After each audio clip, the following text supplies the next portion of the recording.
So yeah, it's been an interesting journey. So I started out in investment banking at JP Morgan and really enjoyed it, if I'm honest, which I was shocked about.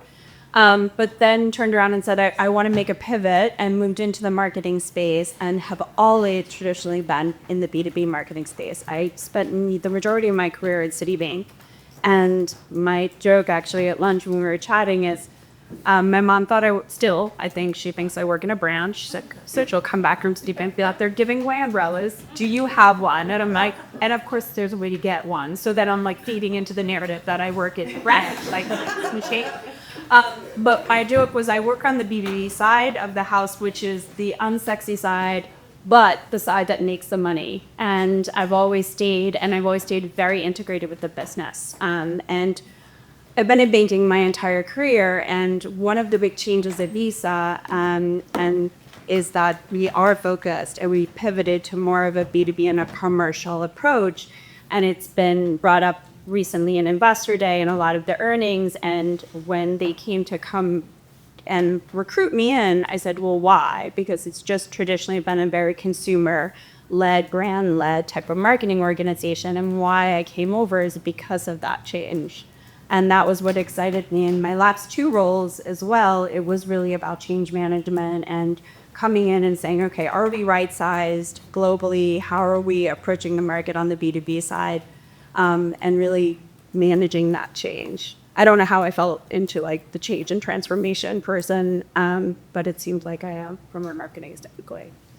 You are the perfect person. So, as you said, Visa is obviously consumer paying in this business, leaning in a lot to the creator economy. So it's all about sort of being out front. So B2B is sort of this hidden, economy, if you will. So how are you managing that, in an organization, an org where B2C is really the shiny, sexy product and everyone has had to make a big shift towards caring about B2B?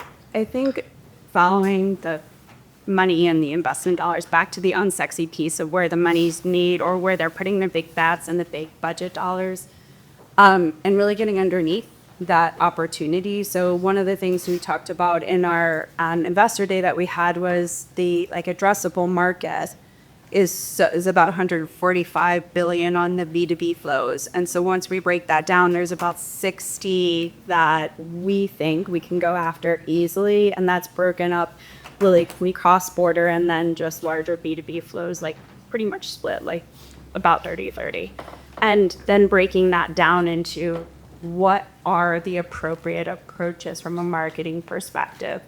And what I noticed, and I think we have Mastercard and we passed down next spokes, and one of the things, it was very product focused. And I think the turn to solution focus and solution selling is that a big change for us, which is great. And I'm really happy to be part of that change. But when I got into the team was approached, all lined up against product. We have over 50 products. I had people managing 10 to 12 products. So what I did was I stepped back and said, let's talk about our audiences, how we're approaching the audiences, what are we solving?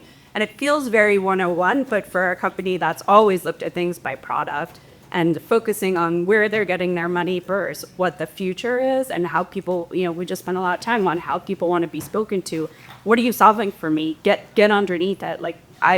Okay, I don't care what your product name is. What does the product do? What is it solving for me? So we changed the organization to be more audience-led with some centers of excellence. And I'm careful when I say that term because people like to go after that right away. Say, okay, well, that could sit somewhere else. And it's no, it's very specific to commercial and B2B.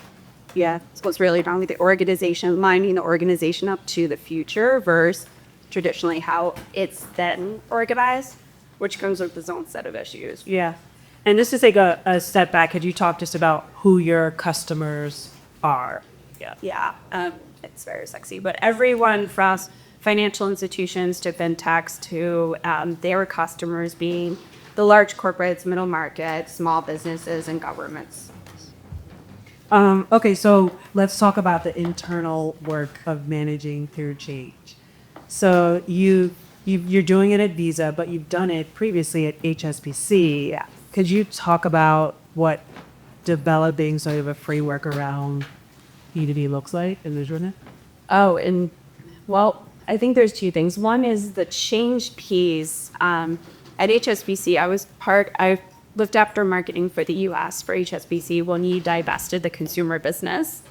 And that was tough because the consumer business didn't, typical, I'm under NDA. Consumer business didn't know that it was getting divested, or up for sale. So we had to really do the work and not communicate with all of these marketers on the consumer side of the house. But how do we manage that once things are public? And it was a lot of constant, clear communication, figuring out who was going to say, who was going to go, how to manage all of those people, because at the end of the day, those are people with great skill sets, and sort of how to move them out into different roles, whether it be with the folks who bought us or within the organization. So there is that piece. And then in terms of, sorry, the other one was around measurement. I kicked you out. Well, we can pause there.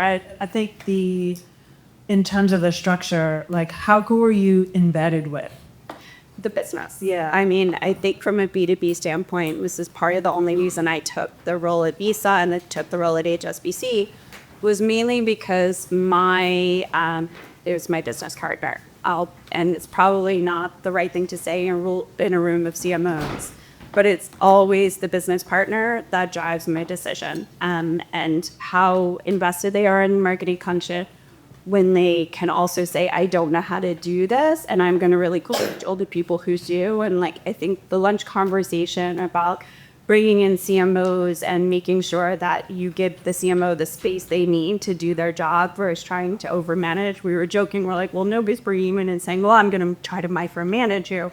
But the fact of the matter is some people, they know better, and they just most of the time don't. And it's really just making sure that the right partner, I'm more concerned with the people than I am with necessarily the business. My joke is I don't do open heart surgery and I'm not hearing cancer here, but if I can be with people who I really like, I can learn all of the skills that I need to. And it's always about the business, and I align directly with the business, make sure my business partner is completely aligned with my strategy. Yeah.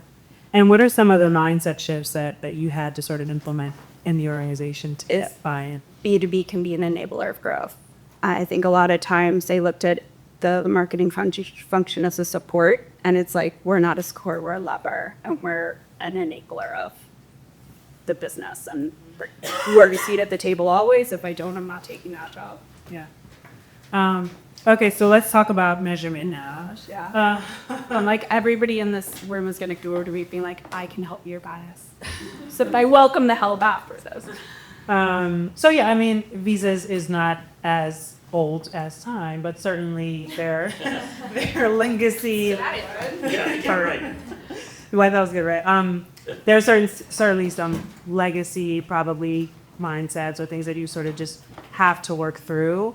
But in terms of setting up measurement, and you're talking about you're chasing as $145 billion trillion opportunity in D2B, what does that actually look like in terms of how you're measuring things differently than you were before?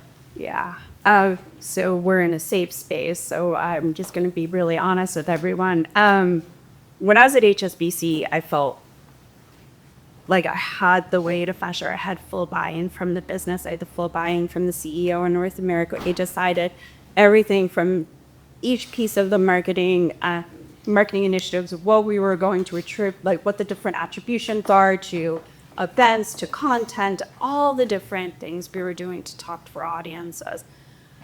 I got to Visa and I was for sure, it's such a powerhouse on the consumer side. I can't wait to break down the wall, because I know the plumbing's behind it. We just need to rejigger everything and figure out how to make this work. Broke down the wall and was oh, need a drink to stop and say what can work and what should work, or what do we have to implement above and beyond what we have. And I think we're halfway down our journey of figuring out what that measurement looks like. We did put some things in place. We put some marketing attribution in place, some pipeline attribution in place from for our marketing initiatives, but it doesn't, it's more so this is what it is at the top of the house versus this is what makes sense for our business. A lot of times in our business, we know who we want to talk to. So, this idea of like lead generation, it's probably only 20% of my business. So, I'm not out there pushing lead generation, and the way that they hold lead generation is at the top of the house is very different than our business does. So again, on the commercial side, they'll look at that and say, oh, okay, but that's not really driving my business. And I'm like, no, it's not. I know that, you know that, but the top of the house doesn't know that. So what we have to do is to rejigger how we measure what the attribution is and decide it within our business line versus trying to solve more holistically. Yeah. And you talked about Give an Investor Day, which I think it was a couple weeks ago, right? February. Oh, okay. So it's Very fun over the holidays. prepping for the hashes. So, I mean, B2B was the focus. And so I think that you were mentioning a lot of the folks in the company were now interested in, all of a sudden, we're like flooded with folks who wanted to join the B2B side. Yeah. So can you talk about sort of like your leadership style and how you're bringing folks, how you're educating and different stakeholders, whether they're managing up or down, in terms of actually what it takes to succeed in a space when it could be new for a lot of book business? It's definitely new. I have a very junior role open in DC for like an operations person. And I was telling Shade on the way here, I had like over 400 applications internally. And we had not even that big of a company. I was like, wait, what? I had like VPs asking like, okay, can we up level it a little bit? I can go down level. I'm like, wait, what? Like, no, like this is, I'm hoping for like someone out of school who's really hungry. Like this isn't for you. It's a lot of education. And I'm also like flooded with, oh, I've just put 20 minutes on your calendar. I'm like, just please don't. Like, we're trying to a little bit. I love your title around like an evangelist. So we're trying to get better about that, about what we're doing, how we're enabling, what our path is, what our journey is, recognizing it's not perfect. I keep saying we're building the plane while we're flying it, which I have to stop saying, but it's very true. But I mean, it's true for all of us. It's not just true for sort of where Visa is, but everything's changing so quickly. So we're constantly making changes based off of, feedback, different initiatives, testing. But even what we find out about our customers, we just did a next gen small business study, and like what we learned there just made us completely change how we're approaching things with our FI clients who are talking to small businesses. So it's a lot of having conversations. I've been internally with kind of doing road shows, which is exhausting, but really trying to educate folks on what B2B marketing is and how it's so different, because I've had a lot of folks from a more like a brand standpoint try to come in, and I'm like, it's definitely an opportunity, but it's not the same thing. Okay, I think we can open it up to some questions if you have. And we're any help also. Here for help. We're all here for help. Somebody the other day said was like, what are you hoping to get out of this? I was like, connections. I'm excited to meet folks who have been down this journey, who have good ideas, who can, help guide me as I'm on my path. And this is a purely curious aspect. I would assume if you're going to have to say a fintech or whatever, what you try to market there, there's billions of Visa customers that you have. I'm guessing they're probably already Visa customer. You mining that data for like, the CEO of a fintech company. Can you repeat the question? Sorry. So like if you're going as a particular fintech company and you targeting or a bunch of them, likely you have maybe the CEO that is on your service side, right? Are you mining that for us? We are. There is some crossover, but not a ton of it, not enough of it today. And a lot of the times, it's funny enough, the CEO, but more the chief operating officer at the fintechs that we're talking to, which again could be the same situation if they're using their Visa card on a personal basis. Over not we're not connected as much as we should to the consumer side of the house from a data perspective.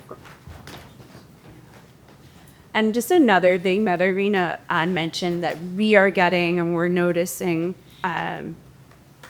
case studies and our clients talking about us. And, you know, I had this at Citi as well, but it's just so tried and true approach. Let other people talk about what you're doing. It's what's getting the most engagement for us. It's what's getting the most interest from our fintech clients specifically. Let them tell your story and you're just the supporting actor. That just keeps working in terms of all the sales cycles for us. Oh, goodness. Yeah. I have a quick question about, it sounds like, if I heard you correctly, you're doing a lot more kind of like farming than hunting because you're established, like they're all customers anyway, so you always try to grow share. Yeah. So do you have a lot of arm wrestling with account managers inside of Visa about the quote unquote story as to like, did they expand it? Did you expand it? Did we expand it? So I guess there's no question other than I feel bad. So you know what? It's back to the people. It's people specific. So our AE, like I could tell you, like my AE who manages, I'm just gonna say Citi because I work there. He's phenomenal, and I can sit with him and create an ABM program. But if I go and then talk to an AE that's managing a couple of our fintechs, they're like, I don't want you reaching out. I'm like, I'm not calling them. And they're like, no. They're like, you're going to send them 4,000 emails. I'm like, I'm not sending them and like, and what we're starting to do a journey map with them and sit in rooms, but it takes so much time. But it's the education and it's really the personal approach, which with each AE and who's coping to it and who's not. And you bet in the internal customers and just stem on their tests. Yeah, and if I'm honest, actually, they were the hardest customers right now for me. Journal ones.